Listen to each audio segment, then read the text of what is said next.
तो वैसे आप सबको स्वागत है हमारे यूट्यूब चैनल टीपी हंटर्स में। आज का टॉपिक है एसएमसी स्मार्ट मनी कॉन्सेप्ट। आज हम स्मार्ट मनी कॉन्सेप्ट के कुछ बेसिक्स और उसके टॉपिक्स समझेंगे। आइए शुरू करते हैं। गाइस, स्मार्ट मनी कॉन्सेप्ट का पहला टॉपिक आता है मार्केट स्ट्रक्चर। आइए इसके बारे में डिटेल में समझते हैं। ये चलिए हम आपको मार्केट स्ट्रक्चर के बारे में बताते हैं थोड़ा। मार्केट स्ट्रक्चर में ऐसा होता है जब शेयर की प्राइस पहले पहले बढ़ती है, नीचे आती है, देन बढ़ती है, फिर वापस नीचे एंड देन वापस बढ़ती है। फिर हम इस चीज़ को, इस पैटर्न को बोलते हैं हम इस लेवल को बोलते हैं हाई, या हाई बोलते हैं। फिर इस लेवल को हम लो बोलते हैं। देन अगेन इस लेवल को हम हायर हाई बोलते हैं, क्योंकि इसने अपना हाई एक बार ब्रेक कर चुका है, इसलिए हम इसको हायर हाई बोलते हैं। और हम इस लेवल को हायर लो बोलेंगे कि इसने अपना प्रीवियस लो ब्रेक नहीं किया है। ये सब आइए देखते हैं मार्केट स्ट्रक्चर के अंदर कौन सी दो चीज आती है। तो पहला तो है BOS। मैं लिख देता हूँ BOS, जिसको हम बोलते हैं break of structure. And second चीज है BHOCH,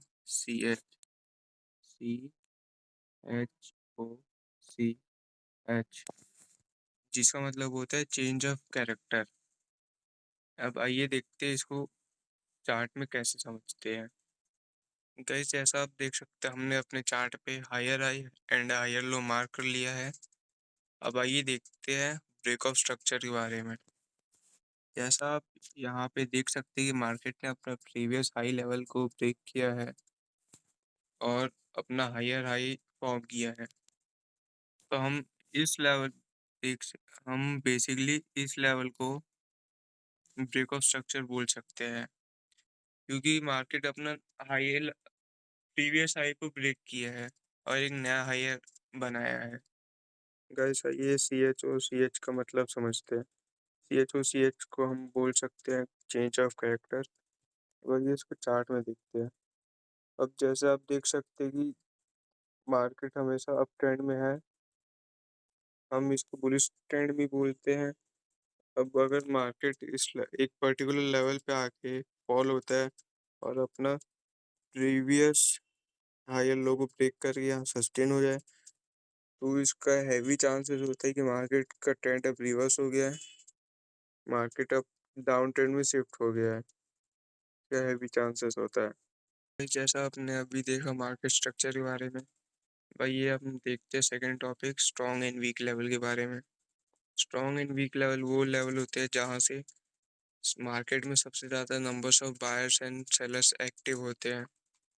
अब जैसा आप स्क्रीन पे देख सकते हैं कि मैंने यहाँ पे एक हायर लो का चार्ट बनाया है। आप इस लेवल को जनरली एक हाई लेवल के नाम से बोलते होंगे, पर हाँ, यहाँ पे हम इसको वीक लेवल बोलेंगे। वीक लेवल हम यहाँ पे इसलिए बोलेंगे क्योंकि बायर्स यहाँ से मार्केट को ऊपर नहीं ले जा पाए और सेलर्स यहाँ से मार्केट को नीचे ले जा पाए हैं। और यहाँ पे हम इसको स्ट्रॉन्ग लेवल बोलेंगे क्योंकि यहाँ से बायर्स ने मार्केट को कंटिन्यू इस लेवल तक लेके गया, जिसको हम जनरली हायर हाई के नाम से बोलते थे। और अगेन यहाँ पे एक वीक लेवल है क्योंकि यहाँ से सेलर्स ने मार्केट को इस लेवल तक लेके गया है। और हम इसको बोलेंगे स्ट्रॉन्ग लेवल क्योंकि यहाँ से बायर्स अगेन एक्टिव हुए हैं और मार्केट को एक नया हायर हाई बना के दिए हैं। फिर आप देख सकते हैं कि यहाँ पे एक चेंज ऑफ कैरेक्टर हुआ है, मार्केट अपना और प्रीवियस लो तोड़ के इस लेवल पे आया है, जिसको हम वीक लेवल नहीं बोलेंगे, इसको हम बोलेंगे एक स्ट्रॉन्ग लेवल, क्योंकि यहाँ से सेलर्स एक्टिव हुए हैं। और हम इस लेवल को बोलेंगे एक वीक लेवल। ये वीक लेवल इसलिए होता है क्योंकि यहाँ से उस लेवल से सेलर्स ज़्यादा एक्टिव नहीं हो पाए हैं और बायर्स एक्टिव हो गए हैं। बायर्स ने मार्केट को वापस इस लेवल तक लेके गए हैं, तो हम इस लेवल को वापस से एक स्ट्रॉन्ग लेवल बोलेंगे। आइए अब हमारे थर्ड टॉपिक पे, सप्लाई एंड डिमांड इम्बैलेंस पे। अब जैसे आप ट्रेडिंग करते होंगे तो आपको एक चीज़ पता होगी, अगर किसी चीज़ की सप्लाई ज़्यादा है या उसको बेचने वाले ज़्यादा है तो उसका प्राइस ऑटोमेटिकली कम हो जाएगा। और जैसे किसी चीज़ की वैल्यू मतलब डिमांड ज़्यादा है तो बेचने वाले लोग कम है, उसकी प्राइस की वैल्यू गिरेगी, मतलब सॉरी, बढ़ेगी।